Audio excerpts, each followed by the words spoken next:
All the engines on the island of Sodor look forward to Harvest Festival time. But most of all, they look forward to Sir Topham Hatt's Harvest Firework display.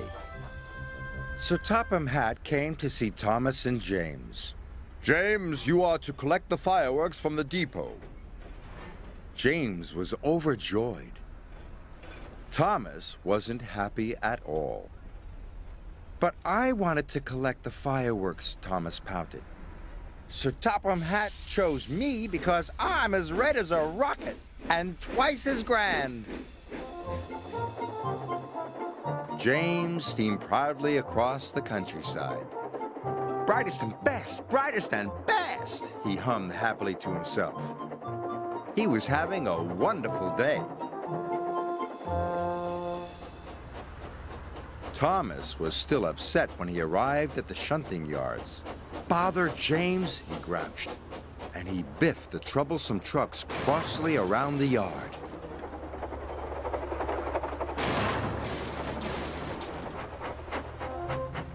When James arrived at the depot, he was very excited. The freight cars were all ready for him, filled safely to the top with fireworks. James was coupled up with the precious cargo, and he steamed away.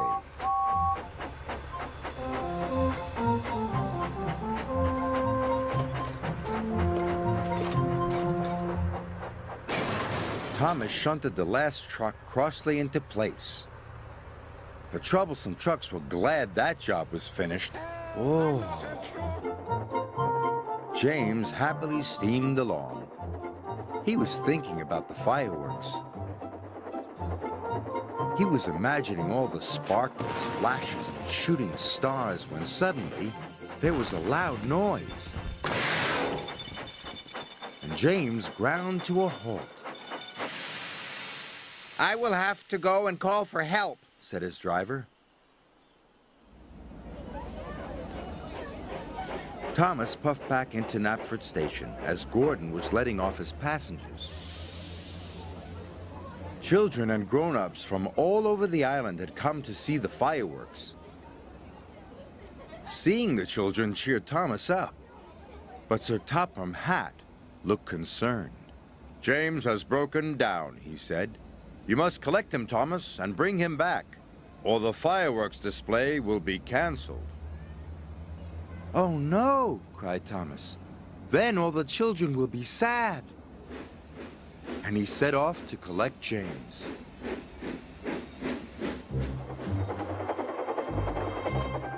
Thomas puffed across the countryside. Even with his light on, Thomas knew he had to be very careful.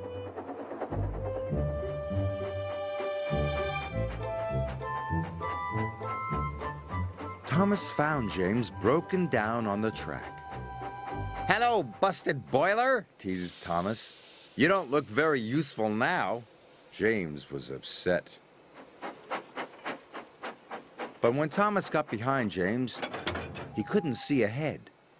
"You will have to look out for me," said Thomas. James was cross. "You said I wasn't useful," he pouted.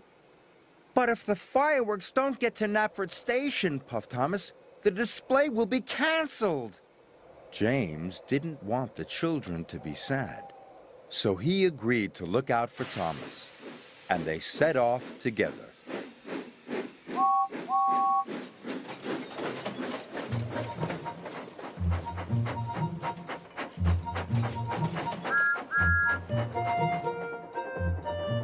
When the track was straight and clear, James called out, "Go faster, Thomas!" And Thomas did. They were soon working happily together and making good time. Sir Topham Hatt checked his watch. There was still no sign of Thomas or James. "It's very late," he thought. "It's almost the children's bedtime." Even Gordon was worried. "I'll have to cancel the display," said Sir Topham Hatt. So the disappointed children started to board the coaches.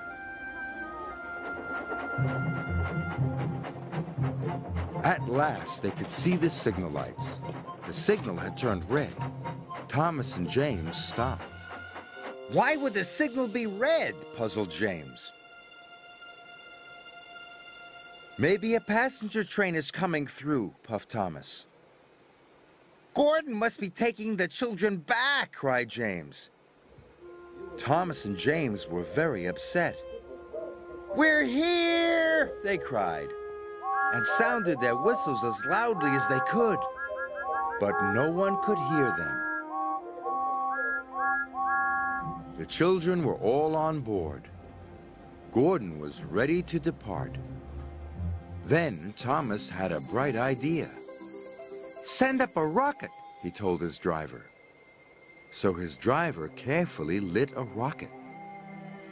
He stood well back as it whooshed into the sky. The rocket burst into stars. A sparkling dragon, cried Sir Topham Hatt. It must be Thomas and James. Stop, Gordon, he said. The firework display is back on. The junction signal turned to green, and Thomas and James were soon on their way.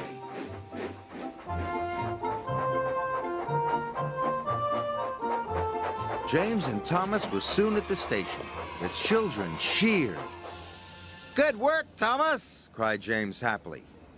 And good work, James, agreed Thomas. Good work, both of you, boomed Sir Topham Hatt. That night, Thomas and James watched the fireworks together. I think we are both useful engines, said James proudly.